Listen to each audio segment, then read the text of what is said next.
তো এতক্ষণ ধরে কিন্তু আপনারা সেই ইস্যুগুলো যেই বিষয়ে কনফ্লিক্ট অলরেডি জেনে গেছেন। আমার এগুলো নিয়ে ব্যাখ্যা করার জন্য আমি আসলে দাঁড়াইনি।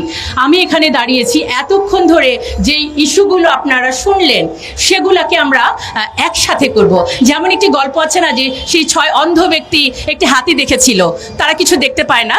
একজন যে হাতির দেহটি ধরেছিল সে বলেছিল যে হাতি হচ্ছে দেয়ালের মতো, আরেকজন লেজ ধরেছিল সে বলেছিল হাতি হচ্ছে দড়ির মতো, আর যিনি হাতির সুরটি ধরেছিল সে বলেছিল বল্লমের মতো। তো আমরা এখন এই প্রতিটিকে আলাদা আলাদা ব্যাখ্যা না করে আমি সামগ্রিকভাবে অন্ধ না হয়ে চোখ খুলে এই সুপারিশগুলোকে একটু একসাথে করে আপনাদের কাছে উপস্থাপন করতে চাই। প্রথমত, এটি ব্যক্তি জীবনে ব্যক্তিগত লেভেলে কি সংস্কারের কথা বলা হলো যে আমার দেহ আমার সিদ্ধান্ত, ব্যক্তি জীবন। তার মানে কি আমি যা খুশি তাই করতে পারি, আমি বিবস্ত্র হয়ে বাইরে যেতে পারি। যদি এটাকে অধিকার মনে করেন তাহলে যখন আমি হিজাব পরি তখন আমাকে পরীক্ষা কেন্দ্রে বাধ্য করা হয় নেকাব খুলতে, তখন আমার সেই অধিকারটি কোথায় গেল? এটি নিয়ে কিন্তু আমার কমিশন কিছুই বললেন না। এবং এই ব্যক্তি জীবনে স্বেচ্ছাচারিতাটাকে তৈরি করার পর তারা হাত দিলেন পারিবারিক পর্যায়ে, সমাজের সবচেয়ে ক্ষুদ্রতম ইনস্টিটিউশন। কি হলো যে মানে পুরুষকে করা হলো আমার প্রতিপক্ষ। এবং আইডিয়াটাও কিন্তু সুন্দর, পুরুষের ক্ষমতা ভাঙবো, সম অধিকার আনবো। কেন আমাদেরকে পুরুষের প্রতিপক্ষ করে দিলেন? আমরা তো ক্ষমতা ভেঙে আনতে চাই নাই, আমরা তো একে অপরের পরিপূরক ছিলাম। এবং কি হলো, বলা হলো যে মেরিটাল রেপ একটি বিষয়, যে শব্দটিকে এখন বলা হচ্ছে। এবং আমি বিনয়ের সাথে বলছি, ঘটনাটি কিন্তু সত্যি সত্যি সমাজে কোনো কোনো ক্ষেত্রে আছে। বিষয় হচ্ছে যারা এটি করছেন, যে পুরুষ এটি করছেন, তিনি কিন্তু মানসিক বিকারগ্রস্ত, তার যেমন চিকিৎসা দরকার। এবং ফিজিক্যালি অ্যাসাল্ট যখন মহিলারা হন তারা কিন্তু অবশ্যই নারী নির্যাতন মামলায় যেতেই পারেন। তাহলে ফৌজদারি মামলা কেন? একটি দাম্পত্য জীবন ধ্বংসের দিকে নেওয়ার জন্য এটা যথেষ্ট। এবার চলে আসি হচ্ছে যে শিক্ষা ব্যবস্থা। শিক্ষা ব্যবস্থার আগে আমি একটু সম্পদ নিয়ে বলতে চাই। এটিও তো পরিবারের ইস্যু। বলা হলো যে সম্পদ এখন সমান সমান পাওয়া যাবে। কত সুন্দর, নারীদের এত বড় সুযোগ পাওয়া। আমরা বলতে চাই ইসলাম আমাকে যে অধিকার দিয়েছে, আপনারা তো আমাকে সেই অধিকারটিকে নিশ্চিত করতে দেন নাই।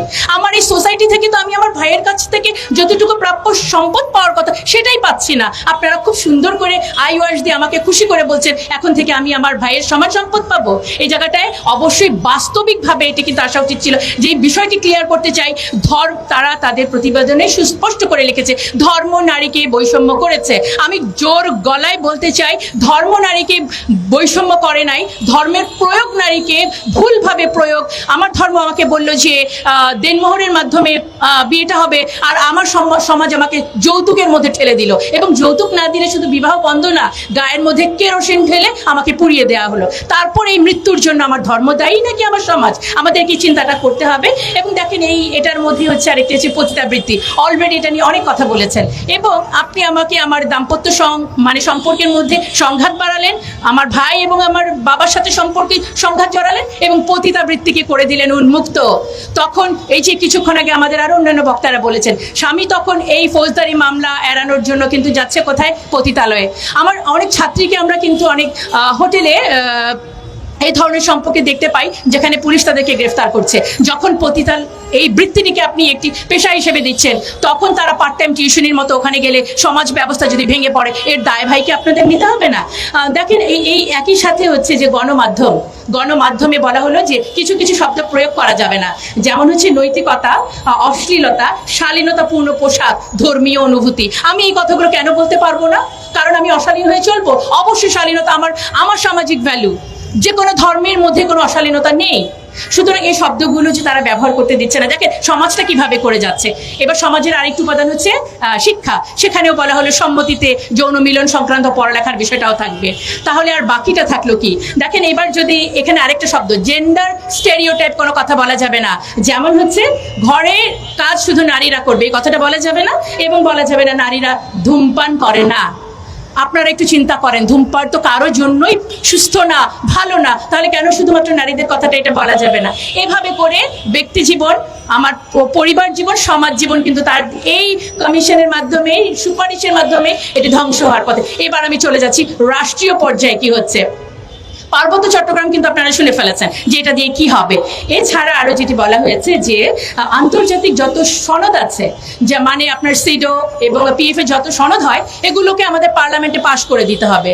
আমরা যদি স্বাধীন দেশ হই, কোনোভাবেই আন্তর্জাতিক কোনো সনদ মানতে আমরা বাধ্য নই। সেখানে প্রত্যেকটা দেশ তার রিজার্ভেশন রাখতেই পারে।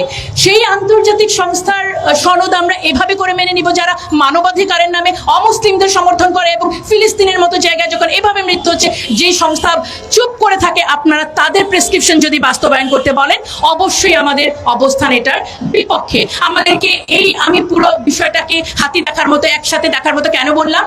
কারণ হচ্ছে এটি একটি পাশ্চাত্য প্রেসক্রিপশন, মানে ইমপ্লিমেন্টেশনের একটি ছক। সেটি কিভাবে? দাতা সংস্থা, আমরা জানি যে নিউ ওয়ার্ল্ড অর্ডার নামে একটি সিচুয়েশন সামনে আসবে, যেখানে মূল বিষয় থাকবে দেয়ার ইজ নো রিলিজন, ধর্ম বলতে কোনো কিছু থাকবে না।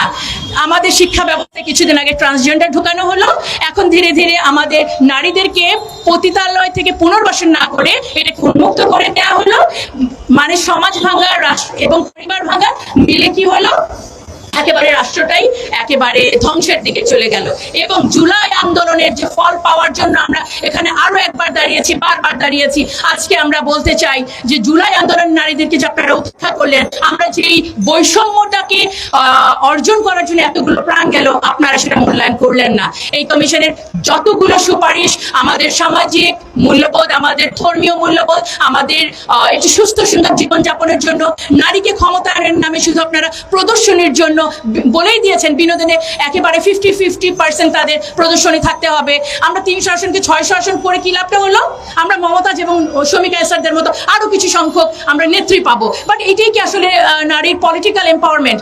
আমাদের নারীদেরকে গুণগতভাবে, শিক্ষাগতভাবে, প্রযুক্তিগতভাবে উন্নয়নের দিকে নিয়ে যেতে হবে। এবং এই যে আন্তর্জাতিক যে পায়তারা, যে একটি দেশকে ধর্মর একটি ইস্যু ধরে এবং ধর্মীয় মূল্যবোধকে শেষ করে নারী পুরুষকে প্রতিপক্ষ বানিয়ে, পরিবারগুলো ভেঙে, সমাজ ভেঙে একটি রাষ্ট্রকে একেবারেই মুসলিম রাষ্ট্রগুলোকে যেভাবে করে শেষ করা হয়। আমাদের যে বর্তমানে ডক্টর ইউনূস আমাদের অত্যন্ত শ্রদ্ধেয়, তিনি যেভাবে দেশের হালটি ধরেছেন, আমি এই মুহূর্তে মনে পড়লো যে নারীদেরকে আমরা ক্ষমতায়ন করতে চাই। গত পার্লামেন্টে আমরা কি দেখলাম? আমরা দেখলাম আমাদের প্রধানমন্ত্রী, স্পিকার সবাই নারী, কিন্তু ওনার মতো ফ্যাসিস্ট নারী নেতৃত্ব তো অনেক পুরুষের মধ্যেও নাই। তার মানে কি আপনারা বলবেন যে শুধুমাত্র নেতৃত্বে, ক্ষমতায় সংখ্যা বাড়িয়ে দিলেই নারী ক্ষমতায়ন সম্ভব? সুতরাং আমরা আমাদের উপদেষ্টা এবং এই বর্তমান প্রশাসনের কাছে বিনীতভাবে অনুরোধ করব, কমিশনের রিপোর্টগুলো সমালোচিত হয়েছে যে কারণ এটি একটি ইনক্লুসিভ কমিটি হয় নাই। 90% মুসলিমের দেশে, এখানে অবশ্যই ইসলাম সম্পর্কে বিশেষজ্ঞ কারো থাকা উচিত ছিল, এবং তারা বলেছেন এই রিপোর্টটি একটি কিছু সংখ্যক মানুষের জন্য। সুতরাং আমরা আজকে দাঁড়িয়েছি, কোনো কমিশনের রিপোর্ট শুধুমাত্র কিছু সংখ্যক মানুষের জন্য হতে পারে না, নারীর জন্য রিপোর্ট সেটি হবে যেটি সার্বজনীন। এবং আমি আবার এই প্রশাসনকে বিনীতভাবে অনুরোধ করতে চাই, একটি সর্বজন গৃহীত কমিশনের মাধ্যমে এবং কোনো ধরনের বৈষম্য তৈরি না করে, সমাজকে অস্থিতিশীল না করে, আমার রাষ্ট্রকে যদি এগিয়ে নিয়ে যেতে চান, নারীর পার্টিসিপেশনকে যদি সত্যি আপনারা মূল্যায়ন করতে চান, তাহলে আরেকটি কমিশন করে এবং সত্যি সত্যি আমাদের সুন্দর কিছু গুণগত মান উন্নয়নের জন্য সুপারিশ করবেন। জি, ধন্যবাদ সবাইকে।